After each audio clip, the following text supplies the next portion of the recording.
Hello everyone and welcome to Vlinko's channel. In today's video I will guide you through resolutions for error 1310, which often occurs when writing to a file. And now let's get started.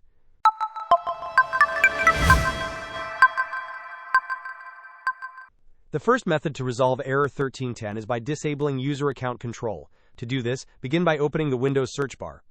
Type UAC and select the option to change user account control settings. Once the User Account Control Settings window appears, move the slider all the way down to Never Notify. Confirm your selection by clicking on OK. This action will effectively disable user account control. Our next solution involves performing a clean boot of your system. Again, use the Windows search bar and type System Configuration. Open the System Configuration utility. Navigate to the Services tab. Here you will need to check the box that says Hide All Microsoft Services.